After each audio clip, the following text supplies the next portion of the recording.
Yo, bu App Center. O'qiysizmi, o'qimaysizmi? Muhimi, o'z hayotingizni o'zingiz boshqaring.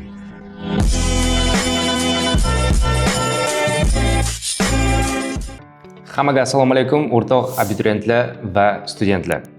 Siz App Center kanalini kuzatyapsiz. 2025-yil Rossiya universitetlarida qabullar hammasi tugadi. Bolada уже birinchi semestr jarayonlari ketyapti. 2025-yil hamma o'qishga kirgan studentlarni biz tabriklaymiz. O'qishlaringda omad. 2025-yil o'qishga kirmaganlar, sizlar diqqat bo'lmanglar, 2026-yil sizlarda yana imkoniyatlar bo'ladi. Bugun men sizlarga 2026-yil Rossiyaga qanday qilib o'qishga kirish kerak va qanday yo'llari bor, o'sha haqida to'liq ma'lumot berib o'taman. Agar bu videoni oxirigacha ko'rsangiz, oxirida siz uchun o'ylaymanki, juda ham foydali narsa bo'ladi. Shuning uchun videoni ko'rishda davom etamiz. Nimaga biz bunday video olishga qaror qildik? Chunki biz O'zbekistonda, Tojikistonda maktablarga borib, talabalar bilan gaplashganimizda biz shunday xulosaga keldik, to'g'ri bolalar hammasi o'ylaydiki, to'g'ri yozgi qabulda o'qishga kirsa bo'ladi xolos. Bu birinchi xatolik. Rossiya universitetlariga bir necha xil variantlar bor o'qishga kirish uchun. O'shalar haqida men sizlarga hozir to'liq bir martaga aytib o'taman, shunga qarab sizlar oldindan harakatlaringizni qilsanglar bo'ladi. O'ylaymanki, videosi uchun foydali bo'ladi. Поехали. Agar siz Rossiya davlat universitetlarida 2026-yil o'qishga kirishni plan qiladigan bo'lsangiz, давайте biz sizlar bilan ko'rib chiqamiz qanday yo'llari bor. Birinchi o'qishga kirish variantimiz bu kvota orqali o'qishga kirish. Rossiya davlat ta'lim vazirligi har bitta inostrannniy davlatga kvota ajratadi. Bu degani kvota byudjetni joyladigan grant asosida o'qishga kirish joylari. Siz mana shu kvota orqali oldindan hujjatlarni topshirib Rossiyaga o'qishga kirishga harakat qilsangiz bo'ladi. Kvota qabul vaqtlari bu hamma vaqt sentyabrdan dekabrgacha bo'ladi. Aytaylik, siz 11-sinf talabasi yoki siz 2026-yil o'qishga kirmoqchisiz. Sentyabrdan dekabrgacha dokumentlarni topshirib, siz kvota orqali imtihonlardan o'tib, oldindan o'zingizga o'qishga joy olsangiz bo'ladi. Ikkinchi yo'limiz bu Open Door degan narsa bor. Bu universitetda o'zini внутренний olimpiadasi, universitet o'zi tomonidan o'tiladigan olimpiadalar. Bu olimpiadalar hamma vaqt bir yilda 2 marta o'tkaziladi. Bu noyabr oyida, oktyabr-noyabr oyida va mart-aprel oylari o'tkaziladi. Siz noyabrda yoki oktyabr-noyabrda dokumentlarni topshirib, imtihonlarni topshirib, oldindan o'zingizga shu universitetga kirganligingiz haqida hujjat olsangiz bo'ladi. Yoki mart-aprel oylari dokumentlarni topshirib, imtihonlardan o'tib, oldindan o'zingizga byudjet joylarini yoki kontrakt asosida joylarni olsangiz bo'ladi.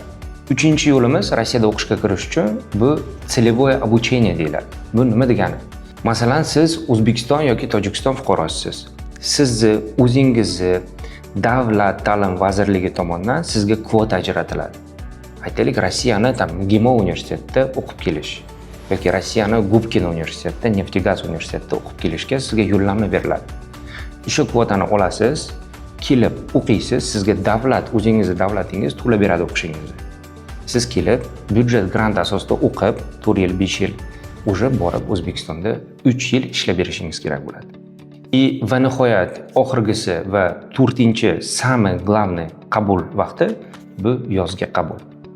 Bu iyul, avgust oylari, 20-iyundan 10-avgustgacha. Agar siz Rossiyada 2026-yil o'qimoqchi bo'lsangiz, meni maslahatim sizga oldindan Open Door'larga qatnashib, mana shu внутренний universitetda o'zini ichidagi olimpiadalarga qatnashib, bularni hammasini onlayn tarzda qilsa bo'ladi.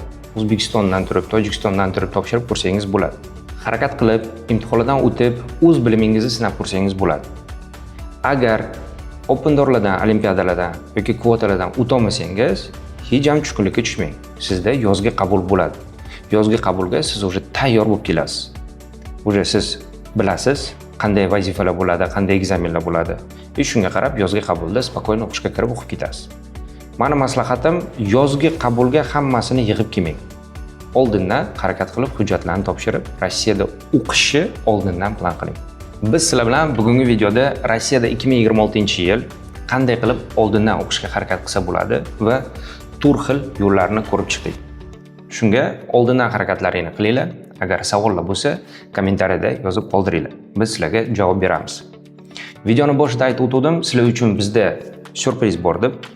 Biz описаниеda Telegram kanalimizni qoldiramiz. Telegram kanalimizga o'tinglar. Biz Telegram kanalimizda 12 ta topoviy yo'nalish 2026-yil qaysi yo'nalishlarga kirsa bo'ladi va qanday qilib fakultetlarni to'g'ri tanlash kerak.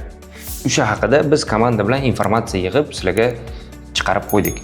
Kirib bemalol tanishib, o'zingizga kerakli yo'nalishlarni olib, bemalol oldindan o'qishga harakat qilinglar. Agar qo'shimcha savollaring bo'lsa, bemalol so'rasanglar bo'ladi.